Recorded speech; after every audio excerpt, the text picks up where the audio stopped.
ina tare da ina tare da Alhaji Abdulkarim Ɗayyabu, shugaban rundunar adalci na Najeriya. Alhaji Abdulkarim, ga zaben 2019 na karatowa. Shin kai a ra'ayinka ya dace a sake bawa shugaba Buhari dama ya zarce? To ai kowaye ma in ba ce in je ce ba zai zaɓi Buhari ba, to wa za ake da shi da za a zaɓa?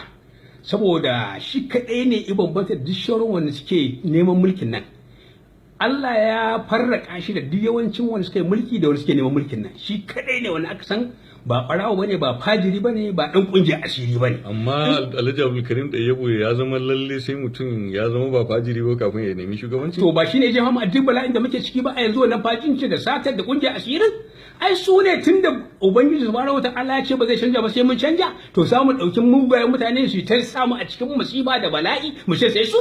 Aiwa ba hankali bane wannan, kuma bai da ma Allah ne ya halice mu ko ya halice mu don bauta masa bane. Sai wato barayi za mu rika bauta ko ƴan ƙungiyar asiri? Allah ya tsare mu. Amma a dimokuraɗiyya Alhaji Abdulkarim, waɗannan mutane na da damar su yi takara ai. To ina damar su yi takara, mu ko babu damar mu ce ba mu san su, ko ka kila ne sai mun zaɓi barayi fajirai ƴan ƙungiyar asiri.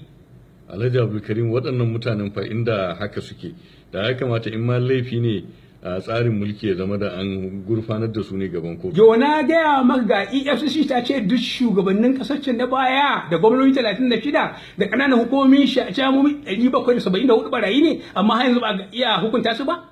Tun da aka fara kirarin nan ake ta kuro na ga rahotannin nan suna nan burjik. Kai an yi rahoton mai tatsi ne ma ba hukunci ba. An yi rahoton zangon katan ma an hukunci ma an warware. Amma laifin waye ne? A laifin masu mulki ne. Su Allah ya bawa dama. Ga kotu, ga alƙalai, ga kurkuku, ga jami'an tsaro, me ake jira? To abun bakin ciki, shugaban 'yan sanda ma an zo wa sarƙa wuya da hannu da ƙafa an ce ɓarawo ta ka balugu. Kuma shugaban ƙasa da kansa ya ce ga alƙalin kotun ƙoli an same shi da fasfuna guda 4 alfarma da kuɗin sata da dala da euro da pound har da baiwar Allah naira. To in me kama ɓarawo ne, me ɗaura ɓarawo ne, ai kaga sai dai ko mu neme da za a yi, amma waye zai kama ɓarawo zai ɗauke ɓarawo a cikinsu.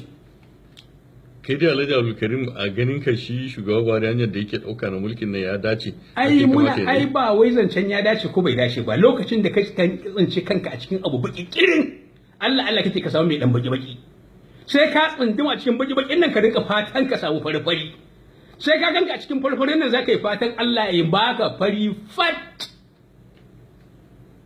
Wato ma'ana yanzu Alhaji Abdulkarim kana nufin a baki yake? Ko ma bai dai, ai misali ne baka. Idan ma Allah ya sa a farfari muke to muna son fari fat. Idan Allah ya sa shi ba hannun zama fari fat, Allah ya tabbatar. In kuma akwai wani fari fat da zai bayyana bayansa, Allah ya bayyana mana. Alhaji Abdulkarim Ɗayyabu, menene fatarka a zaben na 2019? Fata na Allah isa a yi lafiya, a gama lafiya, a yi nasara, a kama duk ɓarayin suke kasan nan, a kwato mana duk abin da suka sata gida da waje, a hukunta su, a rataye na ratayewa, a harba na harbewa, a ɗaurewa, a yankewa wanda za a yankewa hannu. Alhaji Abdulkarim, ka yi zafi da yawa. Na yi zafi da yawa, su satar suka yi bata yi zafi ba. Mutum 1000 nawa ne, mutum miliyan nawa ne suka mutu saboda bala'in satar da suka yi, da fajirci, da ƙungiyoyin asiri, da kashe-kashen da ake yi tun daga mai tatsi ne zuwa zangon kata zuwa Boko Haram.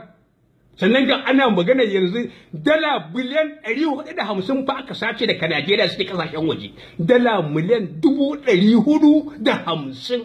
Ni Abdulkarim Ɗayyabu nake gaya maka haka.